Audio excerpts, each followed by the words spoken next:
welcome back. Today we're going to go and pick up one of the vehicles I bought, and just to clarify, the one we're picking up today is not the one that I have bought from the auction. I don't know where I'm gonna pick that up, but the thing where I have bought today was just on a local listing site for cars. So we'll see what that is, but in most cases I like to just head off straight in the morning after I leave the kids at school, but unfortunately the seller isn't available so early, so we have to wait a bit here in the morning, but we have to do some stuff here anyway, so that's not really a problem. But we're gonna head off here at lunchtime or something, and hopefully we can make it home in a decent time, because there is a holiday here in Sweden today, and I bet there's gonna be a bunch of traffic. The holiday we're celebrating here today is called Valborg, and I actually had to make a Google search on why we celebrate this, but the thing is, it sounds really weird when you put it, but we make big fires, big stacks of branches and stuff, and make big fires and celebrate something. I honestly couldn't really tell you, but there's something about celebrating the spring and pushing off the darkness with fire. It sounds really weird when I say it, but it's something like that. I have never looked into the history about it, but yeah, just to say, it's a holiday. It's a holiday day tomorrow, so most people are off work. So yeah, there's gonna be a bunch of traffic anyway, and yeah, that's about it. But anyway, for that we have to remove the El Camino from the trailer. I really need to find a spot for the El Camino body, but I don't really know where to put it. It's pretty hard to lift and get it in the backyard, but yeah, we'll see. Also, we're gonna take that off to the metal, what you call scrap metal dealer, and sell that. Not so much to get money for it, just to get rid of it.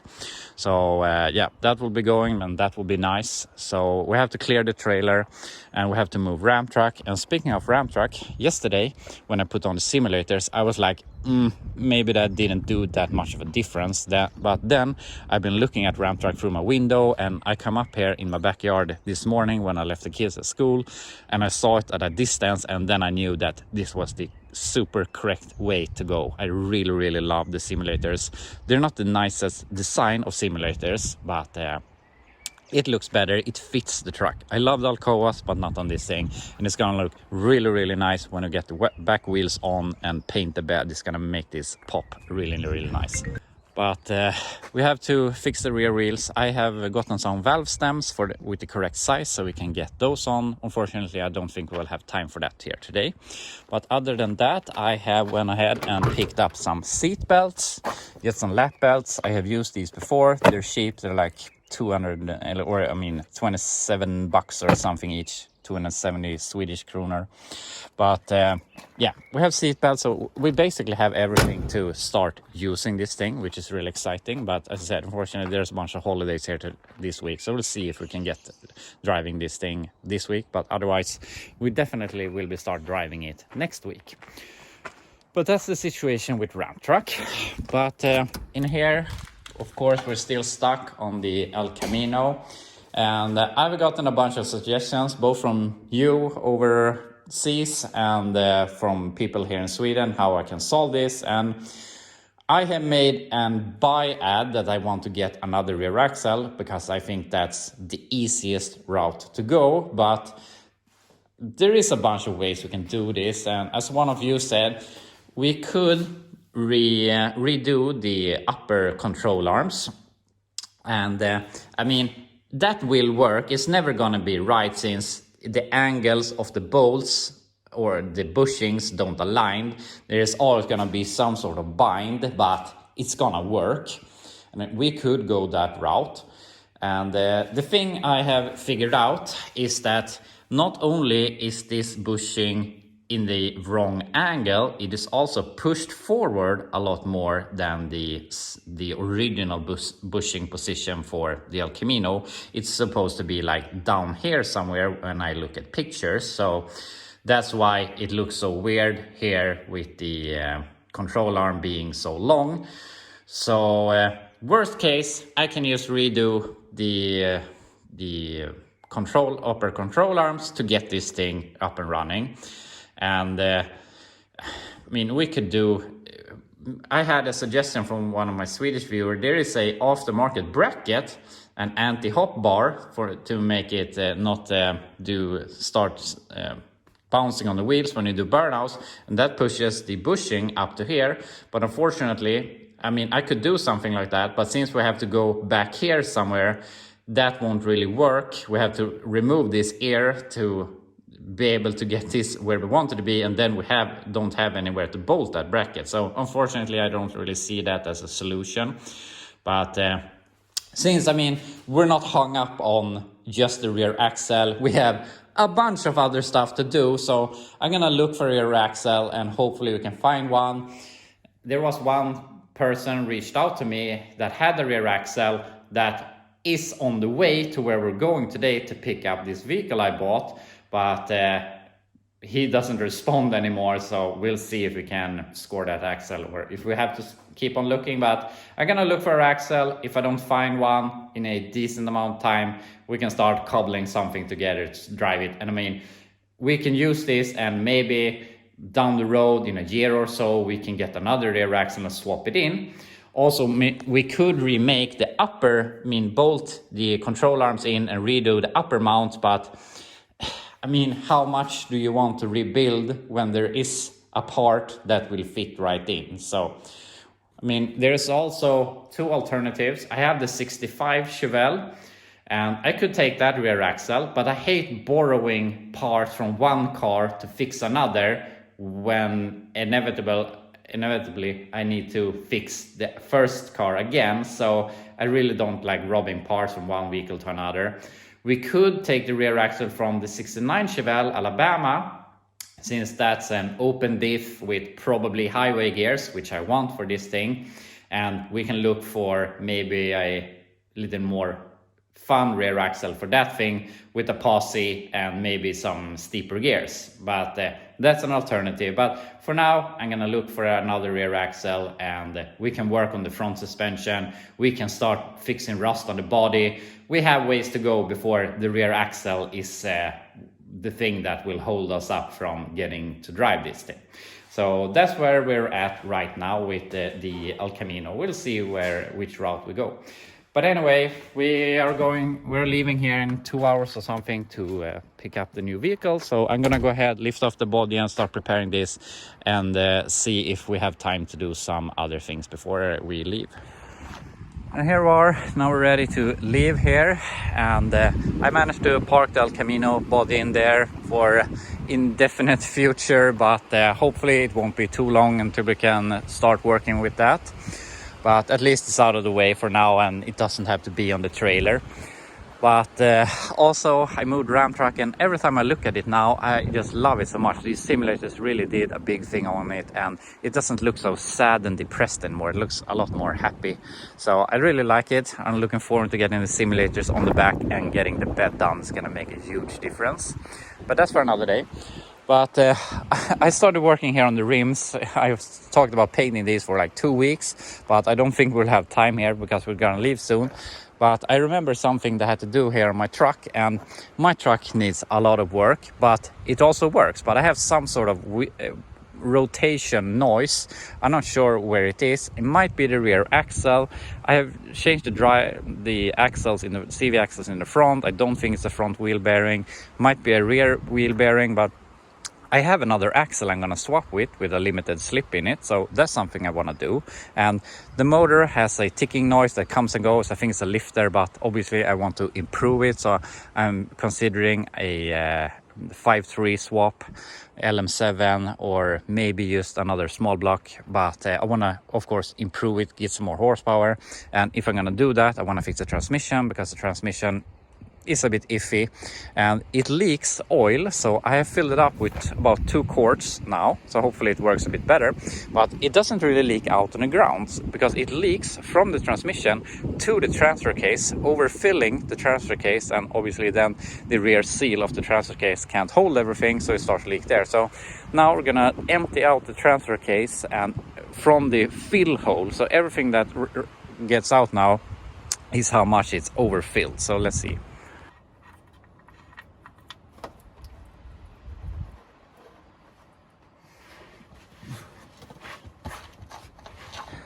Wasn't really as much as I was expecting, but this is how much it was overfull, so I don't think the transfer case does mind, but yeah, it's good to get it out of there.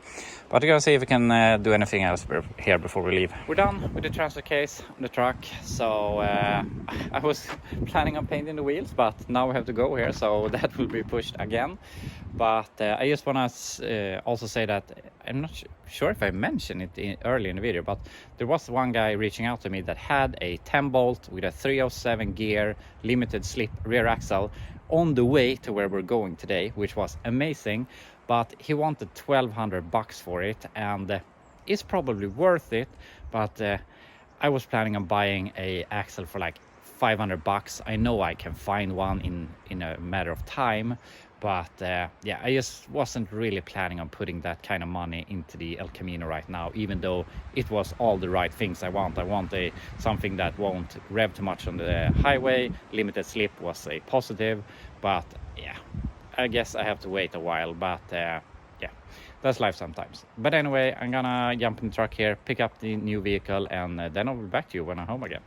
We're back home here again, and we're gonna look at what I have bought. But before that, I just want to show you that I had gotten my last package from Rocado.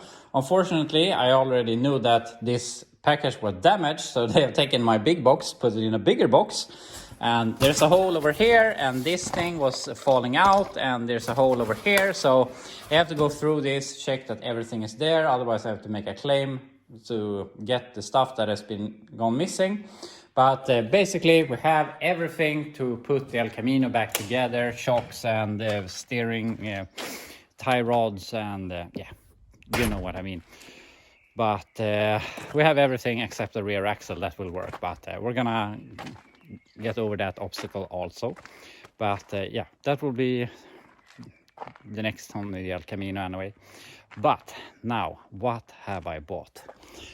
I have bought this thing, and if you asked me like 3 years ago, I would have told you that these are the ugliest vehicles in the world and I would never own one. But then my father bought one of these like 2 years ago. Basically exactly the same, a Buick Roadmaster. This is a 91, his was a 95 or 96, which is a little bit better, but not the end of the world that this is a 91. And that was white with the wood grain on the side and a blue leather interior. And I had a moment in my life where I didn't really have anything to drive with, so I borrowed that for a little while. And I don't know why, but I just fell in love with that thing. I really, really loved it. And since then I have wanted to get one of my own. And now finally I have got this thing. So I paid $1,000 for this, and I think it's an amazing purchase. And I just went there, and they said there was a 305. It's a bit tired. It doesn't start. It has basically been sitting since 2007, so almost 20 years. I'm not sure how much it has been started and driven in that time, but the last time they wanted to move it, it didn't start at least. So that's the end of that. And I didn't even open the hood at the seller. I just paid her, drug it on the trailer, and took it home. And I mean, this thing isn't in great condition, but it has some clear coat fading as per usual of 90s GM vehicles. But it is, for being in Sweden, is very rust free. There's basically no rust in the fenders.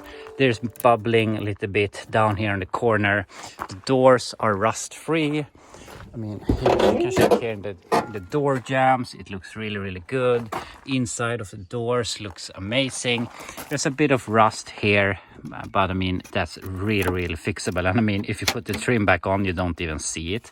So that's really nice. But here is the thing that sold me. It's a red leather interior, and I think that it is just so cool with these leather interiors, especially red.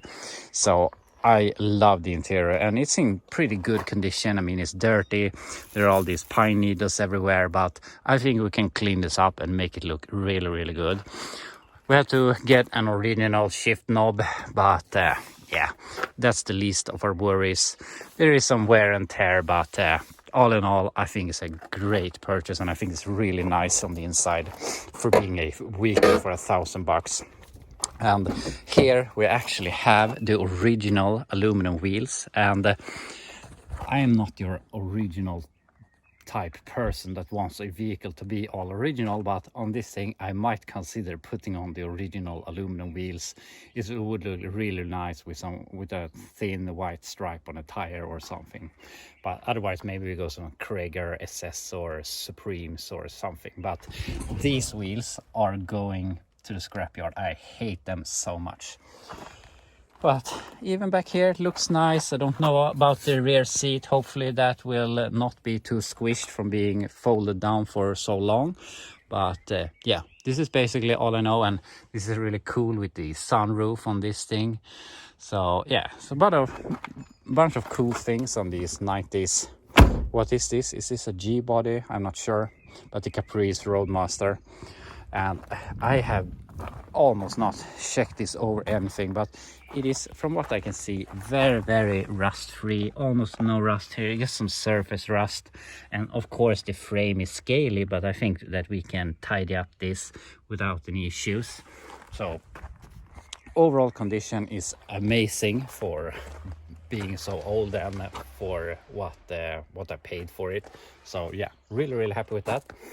And as I said, I didn't even open the hood when I was at the cellar. I have opened it now that I got it home, but not much to say. All original.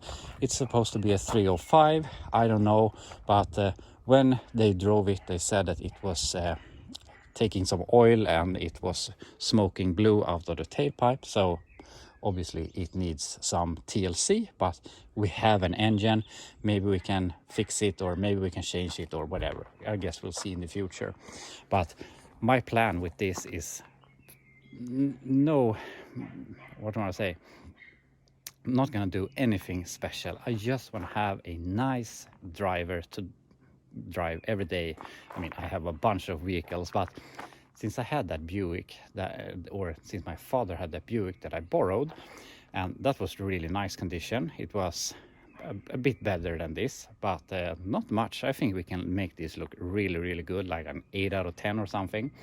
But during the moment I had that, and I mean, you can look at my vehicles that I have. They're not really in the condition that you feel the need to wash them and take care of them so much aesthetically.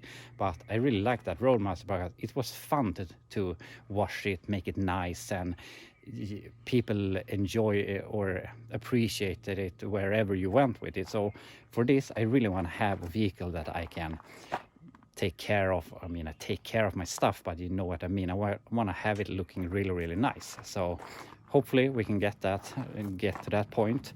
We're gonna have to do some stuff. Maybe we can fix something about the clear coat. We can take the pressure washer, wash off all of this, and put on some new clear coat. Maybe we can do a paint job of the top of the vehicle, and we can put on some new wood grain vinyl on these to make it look better. So that's the plan. I just want to make it look generally nice. It's not going to be a 10 out of 10, but it's going to be a 7.5 or 8 out of 10. That's my plan anyway. But yeah, as I said, I haven't started it or anything, and it's supposed to be a non-running. So I just want to put a battery on here. We're not going to be able to do much here today, but I just want to put on a battery, see if it turns over, see if it fires or anything, and then we can leave it for today. Got a battery hooked up, so we're gonna see if anything happens in here. We already have some lights, and if we turn the ignition, we have some lights in the dash also. So we're gonna see if we have any life. And as I said, it didn't start for them the last time they were going to move this. Turns over, but feels like maybe one cylinder is down on compression. Doesn't really do much, but let's see if we can hear the fuel pump. Yeah, I think I can hear the fuel pump. So the question is it out of fuel, or maybe a clogged fuel filter or whatever? But I just want to shoot some brake clean in this, see if it fires off, and then we know if at least the ignition system works, and we know that it is fuel related. So yeah, let it eat some brake cleaner. So I'm just gonna give it a little bit of squirt of brake cleaner just to see if it lights off. Then we know that it is not ignition problem, and we know we have some issue with the fuel injection, fuel tank, whatever. So I just want to see if we have some sort of light.